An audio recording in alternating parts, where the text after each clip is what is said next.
Programme നിങ്ങൾക്കായി അവതരിപ്പിക്കുന്നത് ആയുർവേദ ചികിത്സയിൽ 8 തലമുറകളുടെ പാരമ്പര്യമുള്ള ചെമ്പംകുളം വൈദ്യശാല സ്വന്തം ഫാർമസിയിൽ നിർമ്മിക്കുന്ന ഔഷധങ്ങളാൽ മിതമായ നിരക്കിൽ ചെയ്യുന്നു. Chembankulam Ayurveda hospital, Thekkady junction, Kumily.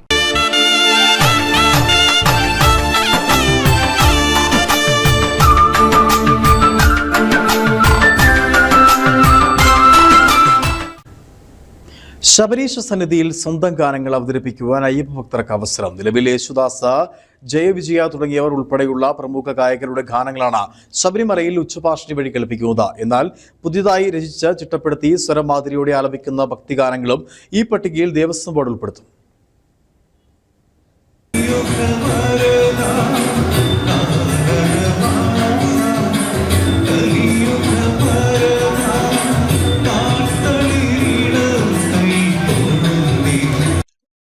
സ്വന്തം കൃതിയാണെന്നും മറ്റാർക്കും പകർപ്പാവശ്യമില്ലെന്നും വ്യക്തമാക്കുന്ന സത്യവാങ്മൂലവും സമ്മതപത്രവും പാട്ടിനൊപ്പം രചയിതാവും സംഗീത സംവിധായകനും ഗായകനും ചേർന്ന് സമർപ്പിക്കണം. പെൺഡ്രൈവിലാക്കി ശബരിമല സന്നിധാനം പബ്ലിക് റിലേഷൻസ് ഓഫീസിലാണ് സമർപ്പിക്കേണ്ടത്. ഗാനം ഇഷ്ടമായി പരിശോധിച്ച ശേഷം ശബരിമലയിൽ കേൾപ്പിക്കേണ്ട ഗാനങ്ങളുടെ പട്ടികയിൽ ദേവസ്വം ബോർഡ് ഉൾപ്പെടുത്തും. കഴിഞ്ഞ വർഷം മുതലാണ് ഇത്തരത്തിൽ പുതിയ ഗാനങ്ങൾക്ക് അവസരം നൽകി തുടങ്ങിയത്.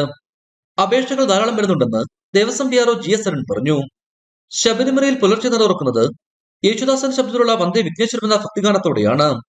രാത്രിയിൽ നട അടയ്ക്കുന്നതും യേശുദാസൻ ശബ്ദത്തിലുള്ള ഹരിവരാസനത്തോടെയാണ്. ഉച്ച കഴിഞ്ഞ് 3 നട തുറക്കുന്നത് ജയവിജയന്മാരുടെ ശ്രീകോവിൽ നട തുറന്നുവെന്ന ഗാനം ആലപിച്ചുകൊണ്ടാണ്. ഭക്തർക്ക് വേണ്ടി നടത്ത അനൗൺസ്മെന്റുകൾക്കിടയിലും നിരവധി ഗാനങ്ങൾ കേൾപ്പിക്കാറുണ്ട്. സന്നിധാനത്ത് പ്ലേ ചെയ്യുന്ന ഈ ഗാനങ്ങൾ താഴെ മരക്കൂട്ടം വരെ കേൾക്കാം. ഇക്കൂട്ടത്തിലാണ് പുതിയ ഗാനങ്ങൾക്കും അവസരം നൽകുന്നത്.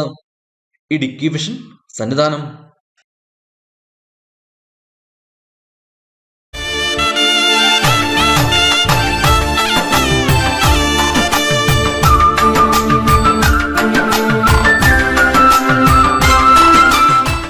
പ്രോഗ്രാം നിങ്ങൾക്കായി അവതരിപ്പിച്ചത് ആയുർവേദ ചികിത്സയിൽ 8 തലമുറകളുടെ പാരമ്പര്യമുള്ള ചെമ്പംകുളം വൈദ്യശാല സ്വന്തം ഫാർമസിയിൽ നിർമ്മിക്കുന്ന ഔഷധങ്ങളാൽ മിതമായ നിരക്കിൽ ചെയ്യുന്നു. Chembankulam Ayurveda hospital, Thekkady junction, Kumily.